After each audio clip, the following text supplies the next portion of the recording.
오늘의 사연은 한평생 한국이라는 나라를 모르고 지내다가 갑작스럽게 딸을 한국으로 시집 보내게 되면서 한국에 대해 새로운 마음가짐을 갖게 된 한 여성분의 이야기입니다. 처음에는 낯설음 탓에 큰 충격을 받았었지만 어떠한 계기로 인해 한국을 다시 보게 되고 한국에 대한 경외심을 품게 되었다고 하는데요. 이 여성분께서 맞이하신 특별한 계기는 어떤 것이었을까요? 소중한 딸이 결혼을 하는 것만으로도 큰 결심이 필요한 일일 텐데 눈에 넣어도 아깝지 않을 딸이 바다 건너 무려 14시간이나 비행, 시간이 필요한 먼 한국까지 시집을 간다고 하였을 때 과연 이분의 심정은 어땠을지요. 그럼에도 불구하고 그녀가 한국을 또 다른 가족의 나라로 맞이하시게 된 그 이야기 지금 시작하겠습니다. 안녕하세요. 저는 네덜란드에서 태어나고 자란 네덜란드 여성반 헤이스입니다. 네덜란드는 남녀 평등하고 개방적인 문화가 발달한 나라로도 유명한 곳이지요. 여러분도 더치페이라는 말을 들어보신 적이 있으실 텐데요. 더치페이라는 말 자체가 더치 트리트라는 네덜란드 단어에서 파생된 만큼 네덜란드는 개인주의와 자유로움을 중시하는 분위기가 자리 잡고 있는 나라입니다. 그런 것처럼 네덜란드에는 싱글이 참 많습니다. 그렇다고 해서 연애도 하지 않는다는 뜻은 아니에요. 오히려 성문화가 매우 개방적이고 잘 발달되어 있지요. 젊은 사람들은 활발하게 사랑을 나누고 열정적으로 만남을 이어가지만 결혼은 잘 하지 않는다는 뜻입니다. 그보다는 혼전동거를 하는 사람들이 많지요. 네덜란드에서 혼전동거와 잠자리를 하는 것은 사실상 결혼을 하는 것이나 마찬가지로 여겨집니다. 동거인에게는 결혼한 배우자와 똑같은 권리가 주어지지요. 네덜란드에서는 결혼을 하게 되면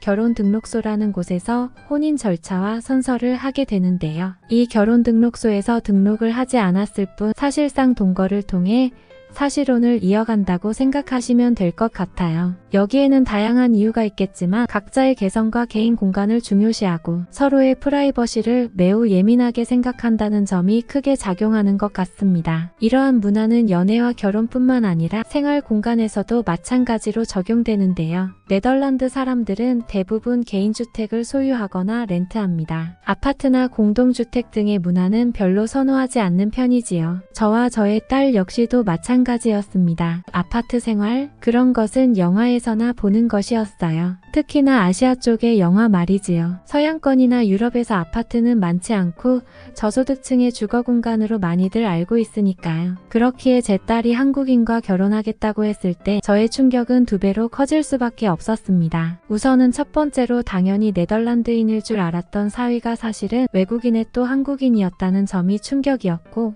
그 다음은 그가 가족들이 살고 있는 집이라며 보여준 사진이 영화에서만 봐오던 바로 그 아파트였다는 점이 충격이었습니다. 이렇게 수많은 사람들이 한 공간에 모여 살다니요? 보기만 해도 답답하고 괴로웠습니다. 기숙학교에서조차 한번 보낸 적 없던 딸을 그런 좁고 불편한 공간에 밀어 넣으려니 걱정이 이만저만이 아니었지요. 하지만 어쩌겠나요? 한국인을 사랑하게 된 제 딸의 마음은 확고했고 저는 딸을 말릴 수 없었습니다. 그렇게 네덜란드에서 한국에서 한 번 결혼식을 올린 후에 제 딸은 사위와 함께 한국에 들어가 살게 되었습니다. 일이 바빠 딸의 결혼식 이후에 한국에 가볼 일이 없었던 저는 딸이 생활하는 모습을 직접 본 적이 없었기 때문에 항상 마음 한켠이 불안과 걱정으로 초조한 상태였습니다. 그리고 그렇게 2년이 지난 후에야 저는 비로소 딸의 집을 방문할 수 있었습니다. 가기도 전부터 저는 겁을 지레 먹은 상태였어요. 새로운 나라로 떠나는 것은 늘 기대되는 일이었지만 아시아는 제가 잘 모르는 대륙이었기 때문이었죠. 하지만 한국에 대한 저의 머릿속 편견은 제가 한국 땅에 발을 내려놓는 그 순간부터 조금씩 무너지기 시작했습니다. 한국에 도착하자마자 보이던 것은 멋지고 현대적인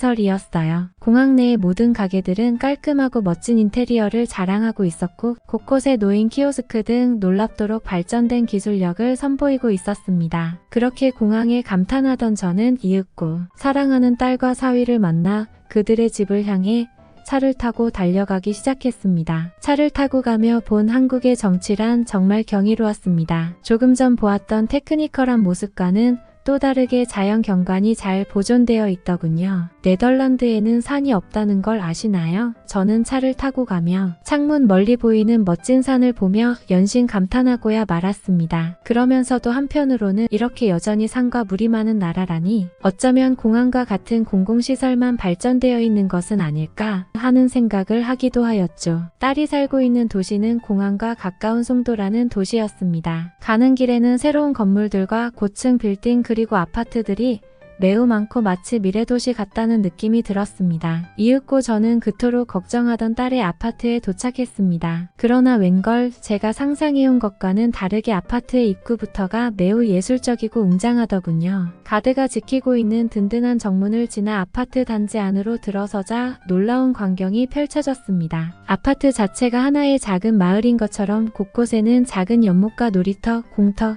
운동공간 등이 조성되어 있었고 주차장은 군더더기 없이 깔끔하게 정리되어 있더군요. 차곡차곡 정리되어 있는 주차장을 지나 지하로 들어가 차를 주차하고 내리자 이번에는 아파트 지하에서부터 집까지 바로 올라가는 엘리베이터를 탈 수 있었습니다. 높은 건물과 멋진 자연 경관 그리고 기술력의 조합이란 그렇게 연신 감탄하며 집에 들어선 저는 제가 걱정했던 것보다 훨씬 더 넓고 쾌적한 집을 둘러보며 드디어 마음을 내려놓을 수 있었습니다. 오히려 네덜란드에서 제가 딸과 함께 살았던 단독주택보다도 훨씬 더 크고 편안하더군요. 추운 계절임에도 불구하고 집안이 몹시 따뜻하기에 어떻게 된 것이냐 물었더니 이게 바로 한국의 온돌 난방이라며 사위가 자랑을 하였습니다. 온돌이 뭔지 이때 처음 알게 되었는데 아무리 찬 바람이 불고 집안이 추워져도 오직 방마다 놓인 라디에이터 하나에만 의지하여 몸을 녹여야 했던 네덜란드와는 다르게 한국에서는 방바닥에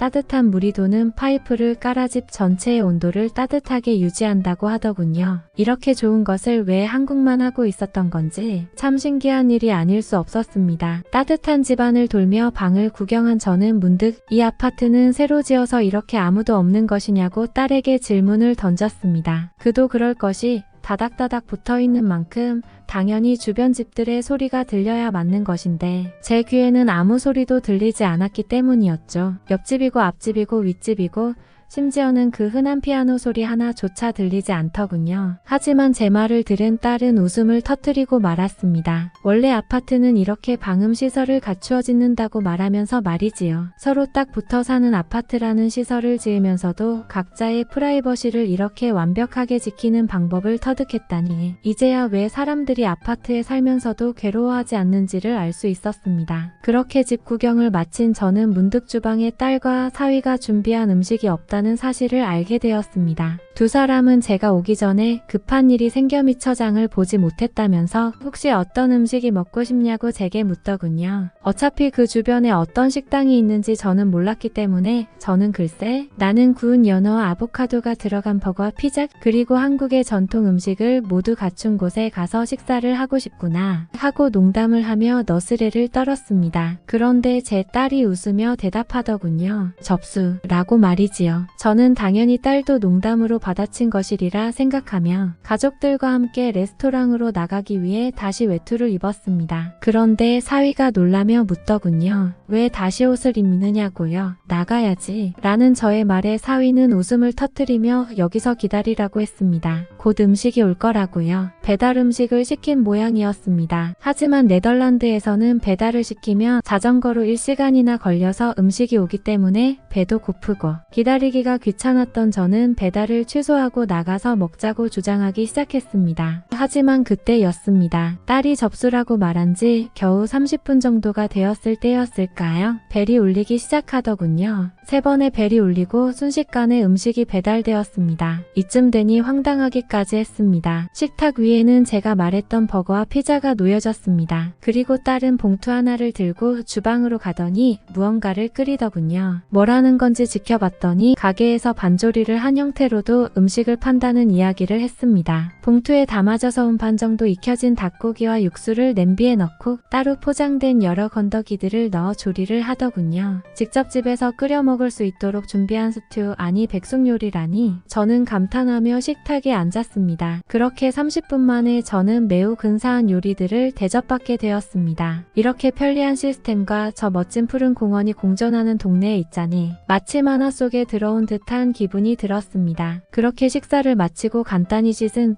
저는 딸과 사위의 제안으로 이번에는 호수공원에 가게 되었습니다. 주변에는 가로등이 켜져 있었고 여러 사람들이 벤치마다 모여 앉아 도란도란 이야기를 하고 있는 모습을 볼 수 있었습니다. 점퍼를 챙겨 입고 있었지만 여전히 찬 바람이 부는 곳에 앉아 있자니 아무리 그 경관이 좋더라도 차가워지는 체온을 막을 수는 없었습니다. 그때였습니다. 어디선가 마법 같은 냄새가 풍겨오더군요. 이게 무슨 냄새지? 하고 주변을 두리번거리는데 저쪽 끝에서 한 커플이 무언가 그릇을 들고 국수를 먹고 있는 모습을 볼 수 있었습니다. 한국인들은 여기까지 국수를 싸들고 와서 먹는구나 하고 놀라는 저를 보더니 사위가 묻더군요. 혹시 저도 국수를 먹겠느냐고요. 저는 물론 집에서 언제 여기까지 또 국수를 갖고 오겠나 싶은 마음에 괜찮다고 했지만 어느샌가 사위는 어디론가 자리를 뜨고 없었습니다. 잠시 화장실에 갔겠거니 생각하며 저는 딸과 열심히 수다를 떨었지요. 그런데 그때 갑자기 그 냄새가 다시 가까워지기 시작했습니다. 그 맛있는 냄새랑 주위를 두리번거리는데 나타난 것은 놀랍게도 그 국수 그릇을 들고 다가오는 사위였습니다. 도대체 이 국수를 지금 어디서 끓여온 거야? 하고 받아들었는데 그 그릇은 진짜 그릇이 아닌 종이 그릇이었습니다. 안에 담긴 것은 바로 라면이더군요. 딸과 사위는 한국에서는 편의점에서 이 편의점 라면을 꼭 먹어봐야 한다며 웃었습니다. 나중에 알고 보니 편의점에서 간편하게 라면을 끓여 먹을 수 있게끔 되어 있는 시스템이라고 하더군요. 저는 그렇게 아름다운 야경을 자랑하는 호수공원에서 딸과 사위와 함께 따뜻한 라면 한 그릇을 먹고는 다시 편안하고 따뜻한 집으로 향했습니다. 잠자리에 들기 전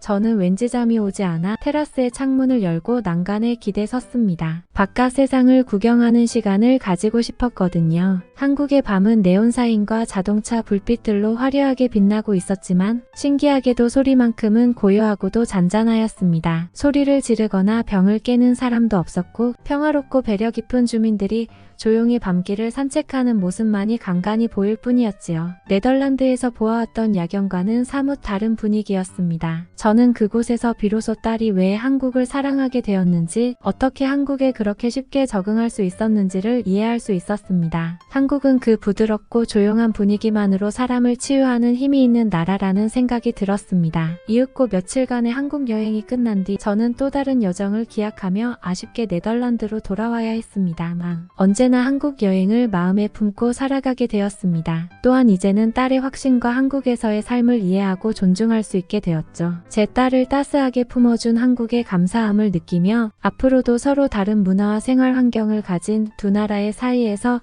우리 가족이 행복하게 살아갈 수 있기를 기도합니다. 또 다른 저의 가족의 나라 한국 사랑합니다 라고 사연을 보내오셨네요. 여러분들의 생각은 어떠신가요? 힘이 되는 응원의 메시지를 남겨주시면 사연자분에게 전달해 드리도록 하겠습니다. 저희는 실제 사연 제보를 받고 있습니다. 저희가 전달해 드리는 사연이 시청자분들의 하루에도 작은 힘이 될 수 있었으면 좋겠습니다. 구독과 좋아요 그리고 알람 설정은 영상 제작에 큰 힘이 됩니다. 오늘도 좋은 하루 되세요. 감사합니다.